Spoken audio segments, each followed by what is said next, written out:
Hi friends, welcome back to Meenu's taste of home. ഇന്ന് നമുക്ക് എളുപ്പത്തിലൊരു ഫ്രഞ്ച് ടോസ്റ്റ് എങ്ങനെയാണ് പ്രിപ്പയർ ചെയ്യുന്നതെന്ന് നോക്കാം. അപ്പോൾ ഇതിന് ഫ്രഞ്ച് ടോസ്റ്റ് എന്നോ അല്ലെങ്കിൽ ബോംബെ ടോസ്റ്റ്, എഗ് ടോസ്റ്റ്, അങ്ങനെ വ്യത്യസ്ത പേരിൽ നമുക്കിതിനെ വിളിക്കാം. 5 മിനിറ്റിനുള്ളിൽ തയ്യാറാക്കാം. അപ്പോൾ നമുക്കിതിന് ആവശ്യമായിട്ടുള്ള ഇൻഗ്രീഡിയൻസ് നോക്കാം.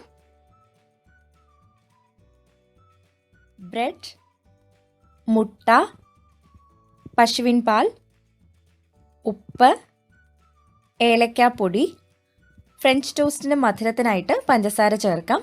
അതുപോലെ ടോസ്റ്റ് ചെയ്യുന്നതിന് ആവശ്യമായിട്ടുള്ള ബട്ടർ അല്ലെങ്കിൽ നെയ്യ്. ആദ്യം നമുക്ക് ഒരു ബൗളിലേക്ക് 3 മുട്ട ചേർക്കാം.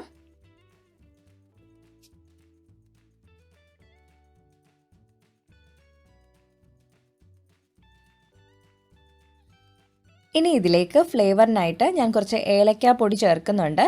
ഏകദേശം 1/2 ടീസ്പൂണോളം ചേർക്കാം. ഇപ്പോൾ ഏലക്കാപ്പൊടിയോ അല്ലെങ്കിൽ കറുവാപ്പട്ട പൊടിച്ചതുണ്ടെങ്കിൽ അത് വേണമെങ്കിലും ചേർക്കാം. ഇത് ഓപ്ഷണലാണ്. ഒരു നുള്ളു ഉപ്പ് കൂടി ചേർക്കാം. അപ്പോൾ ഫ്രഞ്ച് ടോസ്റ്റ് എന്ന് പറയുമ്പോൾ പൊതുവേ മധുരമാണ്. അതുകൊണ്ട് ഇതിലേക്ക് നമുക്കൊരു 1 ടീസ്പൂണോളം പഞ്ചസാര കൂടി ചേർക്കാം. അപ്പോൾ നിങ്ങൾക്ക് ഈ പഞ്ചസാരയും ഏലക്കാപ്പൊടിയും അവോയ്ഡ് ചെയ്യാം. അതിന് പകരമായിട്ട് ഒരു സ്പൈസി വേർഷൻ, അതായത് ഉപ്പും കുരുമുളക് പൊടിയും ചേർത്തിട്ടും ഈ ഒരു ടോസ്റ്റ് തയ്യാറാക്കിയെടുക്കാം. ഇനി ഇതിലേക്ക് നമുക്ക് പാല് ചേർക്കാം. ഒരു മുട്ടയ്ക്ക് ഏകദേശം ഒരു 1/4 കപ്പ് പാല് വരെ ചേർക്കാം, അതായത് 5 ടേബിൾ സ്പൂൺ. ഒരു മുട്ടയ്ക്ക് 5 ടേബിൾ സ്പൂൺ പാലിൽ കൂടുതൽ ചേർത്ത് കഴിഞ്ഞാൽ ഈ ഒരു ഫ്രഞ്ച് ടോസ്റ്റിൻ്റെ ടെക്സ്ചർ വ്യത്യാസമായിട്ട് വരും, സ്വാദും കുറയും. അപ്പോൾ മാക്സിമം നമുക്കൊരു 5 ടേബിൾ സ്പൂൺ വരെ ചേർക്കാം. 3 മുട്ടയ്ക്ക് ഒരു 1/4 കപ്പോളം പാലാണ് ഞാനിവിടെ ചേർത്തിരിക്കുന്നത്. ഇനി നമുക്കിതെല്ലാം നന്നായിട്ടൊന്ന് ബീറ്റ് ചെയ്തെടുക്കാം. ഈ ഒരു അളവ് വെച്ചിട്ട് നമുക്ക് ഏകദേശം 8 മുതൽ 10 ബ്രെഡ് വരെ ടോസ്റ്റ് ചെയ്തെടുക്കാൻ പറ്റും. മുട്ടയും പാലും തമ്മിലുള്ള ആ ഒരു റേഷ്യോ കറക്റ്റ് ആയാലാണ് ഫ്രഞ്ച് ടോസ്റ്റിന് സ്വാദ് കൂടുന്നത്. ഇപ്പോൾ എല്ലാം മിക്സ് ചെയ്തെടുത്തിട്ടുണ്ട്. ഇനി നമുക്ക് ഫ്രഞ്ച് ടോസ്റ്റ് തയ്യാറാക്കാം. അതിനായിട്ട് അടികട്ടിയുള്ളൊരു തവ അടുപ്പത്ത് വെച്ച് ചൂടാക്കാം. ചൂടായ പാനിലേക്ക് നമുക്ക് ഒരു പീസ് ബട്ടർ വെച്ച് കൊടുക്കാം. ബട്ടർ നന്നായിട്ട് മെൽറ്റ് ചെയ്ത് തുടങ്ങുമ്പോൾ ഓരോ സ്ലൈസ് ബ്രെഡും ആ ഒരു എഗ് മിക്സ്ചറിൽ നന്നായിട്ടൊന്ന് ഡിപ്പ് ചെയ്ത് നമുക്ക് പാനിലേക്ക് വെച്ച് കൊടുക്കാം. അപ്പോൾ ഒത്തിരി നേരം സോക്ക് ചെയ്യേണ്ട ആവശ്യമില്ല. ജസ്റ്റ് 2 സൈഡും നന്നായിട്ടൊന്ന് ഡിപ്പ് ചെയ്തെടുത്താൽ മതിയാകും. ഇനി ഒരു മീഡിയം ലോ ഫ്ലെയിമിൽ നമുക്കിതൊന്ന് ടോസ്റ്റ് ചെയ്തെടുക്കണം.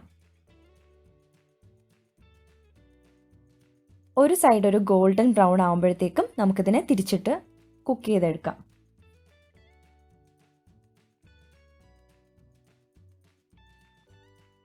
ഇപ്പോൾ 2 സൈഡും നല്ലൊരു ഗോൾഡൻ കളറായിട്ട് വന്നിട്ടുണ്ട്. ഇനി നമുക്കിതൊരു സെർവിങ് പ്ലേറ്റിലേക്ക് പകർത്താം. ഇപ്പോൾ ബട്ടറിൻ്റെയും ആ ഒരു ഏലക്കാപ്പൊടിയുടെ ഒക്കെ ഒരു ഫ്ലേവറിലുള്ള വളരെ സ്വാദിഷ്ടമായൊരു ഫ്രഞ്ച് ടോസ്റ്റാണ്. ഇതുപോലെ ബാക്കിയുള്ള എല്ലാ ഫ്രഞ്ച് ടോസ്റ്റും നമുക്ക് പ്രിപ്പയർ ചെയ്തെടുക്കാം. അപ്പോൾ ഒത്തിരി നേരം ബ്രെഡ് ഇങ്ങനെ സോക്ക് ചെയ്ത് വെക്കരുത്. 2 സൈഡും ഈവനായിട്ടൊന്ന് കോട്ട് ചെയ്തതിന് ശേഷം പാനിലേക്ക് വെച്ച് കൊടുക്കാം. അപ്പോൾ ബട്ടറിന് പകരം നിങ്ങൾക്ക് വേണമെങ്കിൽ നെയ്യ് വേണമെങ്കിലും ചേർക്കാം. മധുരം വേണ്ടാത്തവർക്ക് ഉപ്പും കുരുമുളക് പൊടി ചേർത്തിട്ടും തയ്യാറാക്കിയെടുക്കാം. ഈ ഫ്രഞ്ച് ടോസ്റ്റിൻ്റെ ഒരു കോമ്പിനേഷനായിട്ട് ഒന്നുകിൽ മേപ്പിൾ സിറപ്പ്, ജാം, അതല്ലാന്നുണ്ടെങ്കിൽ ന്യൂട്ടെല്ല, അല്ലെങ്കിൽ ഏതെങ്കിലും ചോക്ലേറ്റ് സ്പ്രെഡൊക്കെ ചേർത്ത് നമുക്കിത് സെർവ് ചെയ്യാവുന്നതാണ്. അപ്പോൾ ഇത് ചൂടോടുകൂടി സെർവ് ചെയ്യാം. ഇത് വെറുതെ കഴിക്കുന്നേക്കാളും കുറച്ച് ഫ്രഷ് ഫ്രൂട്ട്സും കൂടെ ചേർക്കുകയാണെങ്കിൽ ഒന്നുകൂടെ ഒന്ന് ഹെൽത്തി ആവും. 5 മിനിറ്റിൽ തയ്യാറാക്കാൻ പറ്റുന്ന ഫ്രഞ്ച് ടോസ്റ്റ് ഇവിടെ റെഡിയായി. എല്ലാവരും ട്രൈ ചെയ്ത് നോക്കുക. വീഡിയോ ഇഷ്ടമായാൽ ലൈക്ക് ചെയ്യാനും ഷെയർ ചെയ്യാനും സബ്സ്ക്രൈബ് ചെയ്യാനും മറക്കരുത്. പുതിയൊരു റെസിപ്പി ആയിട്ട് വരാം. Thank you for watching.